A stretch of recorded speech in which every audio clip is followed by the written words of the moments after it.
Breaking tonight, a development that could send shockwaves through households across the country, something seniors, families, and working Canadians have long been waiting for, and perhaps, something few truly believed would ever happen. Reports are now emerging that retroactive payments linked to old age security and the Canada Pension Plan may soon be arriving in the mailboxes and bank accounts of Canadians, payments that some say could go back months, even years. For millions of retirees who have spent sleepless nights worrying about the rising cost of groceries, rent, and medicine, this is being described as nothing short of historic. But the question remains, how much money is truly on the line, who will benefit, and what does this mean for the financial stability of the country? To understand the weight of tonight's development, we need to go back to the start of this story, back to the relentless pressure Ottawa has been facing from advocacy groups, economists, and most importantly, the voices of seniors themselves. For months, Canadians have been demanding that their retirement benefits reflect not just the promises of the past, but the reality of today's crushing inflation. Consider the facts. The price of fresh produce has surged nearly 20% over the last 3 years. Rent for a one-bedroom apartment in cities like Toronto and Vancouver routinely exceeds $2,000 a month. Prescription medication, even for the most basic treatments, often runs well above $100 monthly. For seniors living on fixed incomes, many surviving on less than $1,700 a month between CPP and OAS, these costs have become unbearable. The tipping point, according to insiders, came earlier this year when reports surfaced showing that thousands of eligible Canadians had been underpaid due to indexing delays, calculation errors, and outdated cost of living adjustments. Advocacy groups demanded answers, pointing out that retirees had lost hundreds, sometimes thousands, of dollars that should have rightfully been theirs. The pressure mounted. In late spring, quiet meetings were reportedly held in Ottawa. Officials debated the risks of a sweeping retroactive payout. Could the federal government afford to send billions of dollars back into circulation during a time of economic uncertainty? Or was it morally impossible not to, given the hardships so many were enduring? By early summer, the whispers grew louder. Letters began circulating among members of Parliament, some from seniors themselves, describing heartbreaking struggles, cutting pills in half to stretch prescriptions, skipping meals to afford rent, even putting off necessary dental care because the cost was simply too high. These stories made it clear, Canadians were not asking for luxuries, they were asking for dignity. Now, the signs are undeniable. Multiple sources suggest that retroactive CPP and OAS checks are on the way.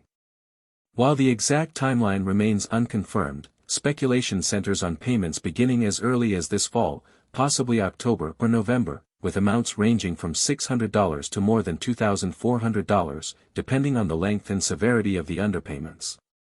For someone like Margaret Thompson, a retired teacher in Winnipeg, this could mean finally paying off lingering credit card debt she accumulated just to keep up with grocery bills.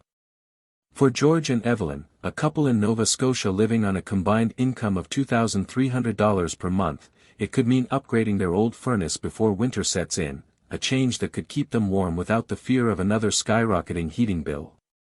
But while many are celebrating, critics warn that the decision could have far-reaching consequences. Some economists argue that flooding billions of dollars into households could fuel inflation once again, undoing much of the progress made in cooling down prices. Others worry about the precedent. If mistakes are found in benefits now, how many more surprise payouts could be demanded in the years ahead? On the political front, the reaction is divided. Government officials are calling the move a restoration of fairness, while opposition leaders frame it as a desperate attempt to repair Ottawa's credibility after years of neglecting seniors. Some provinces, too, are raising concerns, asking who will shoulder the long-term financial burden of these retroactive checks, the federal government, the taxpayer, or both. Still, for ordinary Canadians, the debate in Parliament may feel distant compared to the reality of what this could mean for daily life. Imagine walking into a grocery store and being able to buy fresh fruit without counting every dollar. Imagine not having to choose between rent and the medicine your doctor prescribed. Imagine, after years of scraping by, finally having a cushion, small, perhaps, but powerful enough to breathe a little easier. The symbolism here matters as much as the money itself. For decades, seniors in this country have been promised security, promised dignity, promised that after years of paying into the system would be there for them. Retroactive payments, if confirmed, represent not just a correction of numbers on a government ledger, but a recognition that people's lives were affected, that trust was shaken, and that the government must respond. The coming weeks will be crucial. Canadians will be watching for official announcements, whether from Service Canada, the Minister of Finance, or the Prime Minister's office itself. Seniors will be checking their mail, their online accounts, their phones for updates. Families will be gathering around kitchen tables, calculating what this could mean for their budgets heading into the expensive holiday season. And as much as the focus is on seniors, this decision may ripple out far beyond. Middle-aged Canadians, those preparing for their own retirements, will be watching closely, asking, if errors were made now, could they be made again in the future?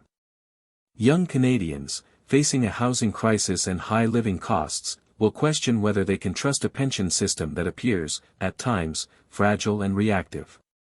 But tonight, the mood across the country is shifting. For those who have been told for years that the system cannot change, that the rules are fixed, and that what is lost is gone forever, the very idea of retroactive payments is nothing less than groundbreaking. It offers a spark of hope, a signal that voices can be heard, that mistakes can be corrected, and that fairness is not just an idea, but a principle worth defending. Supporters are calling this the beginning of a restoration of dignity. Critics are calling it reckless. Yet one truth cannot be denied, for millions of Canadians, this could mean the difference between scarcity and stability. And so we end where we began, with the simple but powerful word echoing through households from coast to coast, breaking.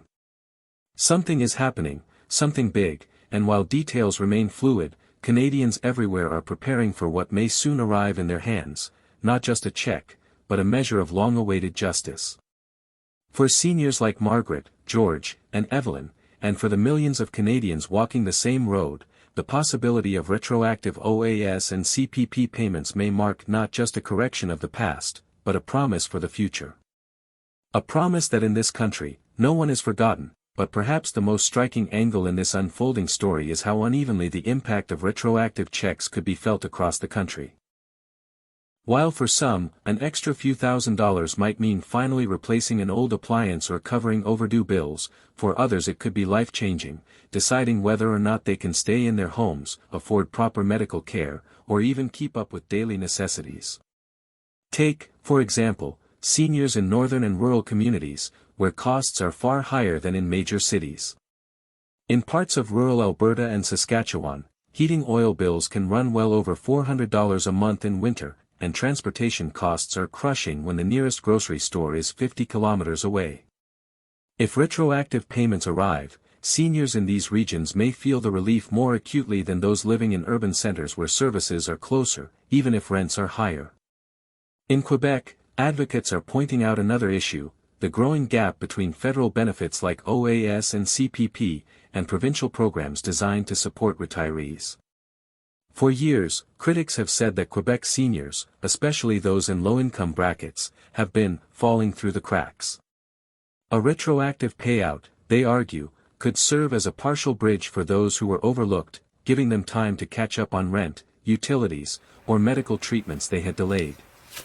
In Atlantic Canada, the tone is different but just as urgent. The rising cost of living has forced many families to support not only their children but also aging parents. Multi-generational households are more common in places like Nova Scotia and Newfoundland, and there, a lump sum retroactive check could help entire families, not just the seniors who receive them. One Halifax father described it this way: "If my mother finally gets what she's owed, she won't need us to cover her prescription bills anymore. That means I can finally start saving for my own kids' education."